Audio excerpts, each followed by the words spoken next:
रात 12 बजे को खीर चोर कबूतर और कौवा। गांव के बीचों बीच एक बड़ा सा पीपल का पेड़ था।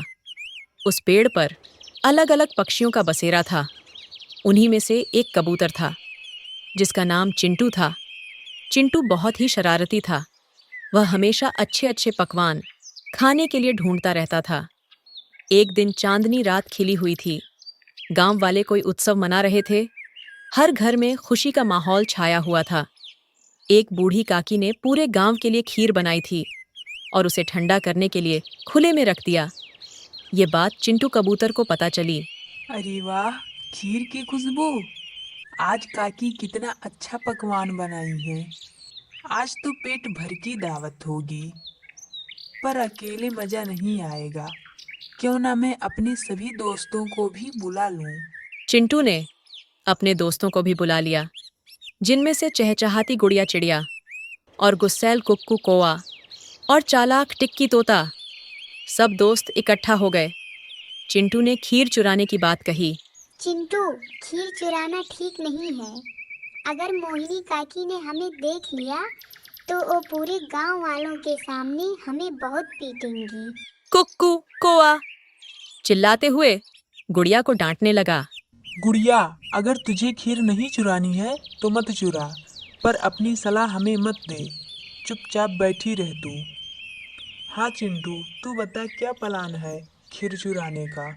तो सुनो, पहले मैं मोहिनी काकी का ध्यान भटकाऊंगा। फिर टिक्की खीर का कटोरा उठाएगा और कुक्कू चौकीदारी करेगा। अगर हम पकड़े गए तो सारी जिम्मेदारी तुम्हारी होगी चिंटू। तुम सब भरोसा रखो मुझ पर, कुछ नहीं होगा। एक बार सोचो तो सही, जब हम खीर को चुरा कर लाएंगे तो उतना सारा खीर रहेगा, उसे खाने में कितना मजा आएगा। सोचो एक बार। हाँ चिंटू, तुम सही कह रहे हो। खीर को सोचकर ही मेरे मुंह में अभी से पानी आने लगे हैं। तो सोचो जब सामने रहेगा तो कितना मजा आएगा खाने में। चिंटू, तो आज रात 12 बजे हम खीर की चोरी करेंगे। रात के 12 बजे थे। सब कुछ शांत हो गया था। चिंटू मोहिनी काकी के दरवाजे पर जाकर चीखते हुए जोर से आवाज लगाई। म्याऊ, म्याऊ, म्याऊ। अरे देखो देखो, बिल्ली सारी खीर खा गई। मोहिनी काकी भागती हुई घर के बाहर आई और घबराती हुई बोली। अरे, कहाँ है बिल्ली? कहाँ भाग गई? अरे सत्यानाश हो उसका, जो मेरा खीर खा गई। इसी बीच टिक्की कटोरा के पास गया और अपने पंजों में कटोरा पकड़ लिया। अरे जल्दी कर टिक्की, कहीं हमें कोई देख ना ले।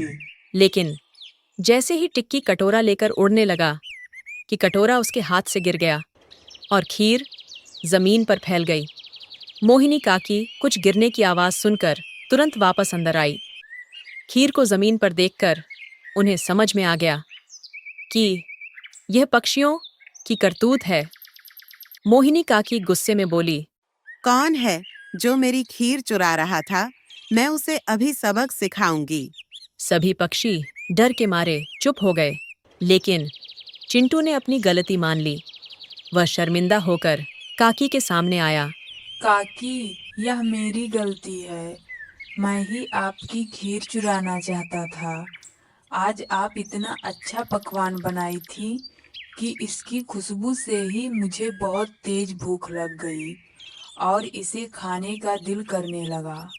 ऐसा पकवान हमें कभी खाने को नहीं मिलता, इसलिए मैं आपकी खीर चुराने लगा। पर गलती से कटोरा गिर गया और सब खराब हो गया। चिंटू, चोरी करना गलत बात है, पर तुमने अपनी गलती मान ली, इसलिए मैं तुम्हें माफ करती हूँ।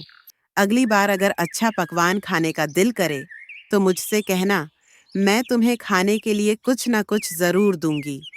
काकी, अब से मैं हमेशा सच बोलूंगा और मेहनत करके अपने खाने के लिए कुछ ना तो कुछ खाना ढूंढूंगा। उस रात के बाद से चिंटू ने कभी किसी की कोई चीज चुराने की हिम्मत नहीं करी और मोहिनी काकी को भी ये बात का एहसास हुआ कि हमें हमेशा पक्षियों के लिए थोड़े खाने बाहर रख देनी चाहिए। जिससे उन्हें चोरी ना करनी पड़े। उसी दिन से काकी ने पक्षियों के लिए हर दिन थोड़े खाने बाहर रखना शुरू कर दिया। इस कहानी में चिंटू ही नहीं बल्कि सारे पक्षियों ने सीखा कि चोरी करना गलत है और अपनी गलती मानने से ही इंसान हो या पक्षी उसका सम्मान बढ़ता है।